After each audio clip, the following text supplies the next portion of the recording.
स्वागत है दोस्तों, आप सभी का ग्लोबल दर्पण के विशेष कार्यक्रम आज के दिन की बायोग्राफी फ्राइडे सीरीज में।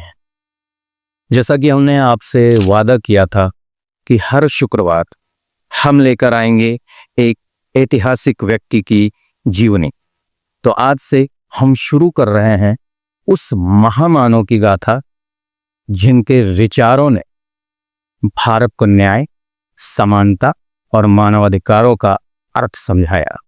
जी हाँ, हम बात कर रहे हैं भारत रत्न डॉक्टर भीमराव रामजी अंबेडकर की।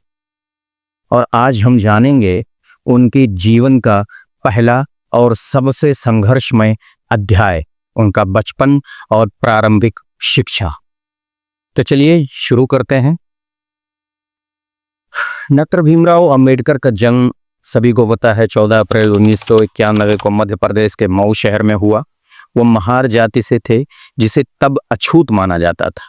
उनके पिता रामजी मालोजी सपपाल ब्रिटिश सेना में सूबेदार थे, पढ़े लिखे और अनुशासित। उनकी माता भीमाबाई एक धार्मिक और सहनशील महिला थी, जिन्होंने भीमराव के भीतर अध्यात्म और संघर्ष की भावना बोई। भीमराव का बचपन भयंकर सामाजिक भेदभाव के बीच बीता। स्कूल में उन्हें बाकी बच्चों से अलग बिठाया जाता था, छूने की मनाही थी। अगर प्यास लगती तो खुद से पानी नहीं पी सकते थे। कोई ऊंची जाति का चपरासी आता और ऊपर से लोटा ऐसे पकड़ा के पानी डालता। सोचिए, वो बच्चा जिसे स्कूल में सिर्फ इसलिए कक्षा से बाहर बैठाया गया क्योंकि वो अछूत था, नीची जाति का था, एक दिन भारत का संविधान रचेगा। जब भीमराव स्कूल में होते, अध्यापक उन्हें तंग करते, पढ़ाने में रुचि नहीं लेते, लेकिन इस माहौल में भी उन्होंने पढ़ाई को अपना हथियार बना लिया। उनके पिताजी ने एक बात हमेशा कही थी उनसे कि शिक्षा ही असली शक्ति है, और भीमराव ने इसे जीवन का मंत्र बना लिया था। उनकी बुद्धि विलक्षण थी, पर समाज का भेदभाव उन्हें हर कदम पर रोकने की कोशिश करता रहा। लेकिन भीमराव कभी झुके नहीं। उन्होंने पढ़ाई को ही अपना हथियार बनाया। प्राथमिक शिक्षा 17 में पूरी करने के बाद मुंबई आए वो। वहाँ एल्फिंस्टन कॉलेज से उन्होंने ग्रेजुएशन भी किया, वो भी अपनी जाति के पहले छात्र के रूप में।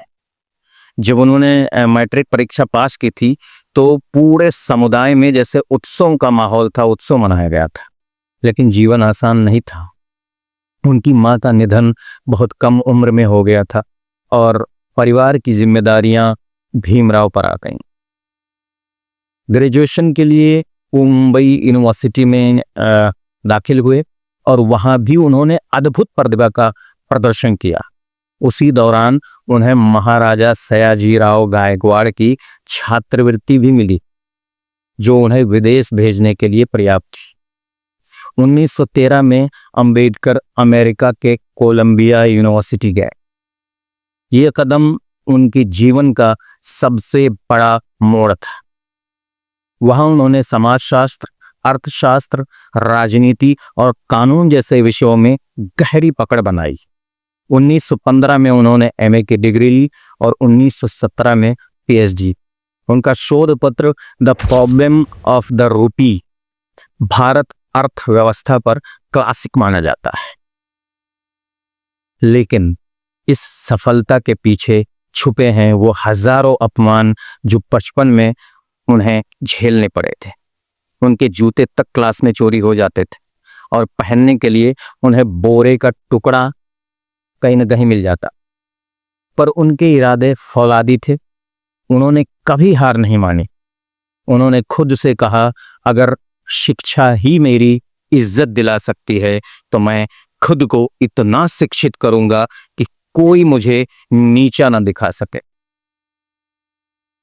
तो दोस्तों, ये थी डॉक्टर भीमराव अंबेडकर जी के जीवन की पहली कड़ी, वो हिस्सा जो बताता है कि परिस्थितियां चाहे जैसी भी हों, अगर इरादे बुलंद हों तो एक अछूत बच्चा भी संविधान निर्माता बन सकता है। अगले शुक्रवार हम जानेंगे जब बाबा साहेब भारत लौटे और सामाजिक बदलाव की नींव रखी। लेकिन आपने अब तक अगर ग्लोबल दर्पण को सब्सक्राइब नहीं किया है तो प्लीज प्लीज प्लीज अपने पूरे परिवार के साथ इसको सब्सक्राइब कर लीजिए, दूसरों को भी प्रेरित कीजिए। लाइक शेयर की उम्मीद के साथ आपसे विदा लेते हैं। कल फिर मिलेंगे नई कहानियों के साथ। तब तक के लिए अलविदा दोस्तों। जय हिंद।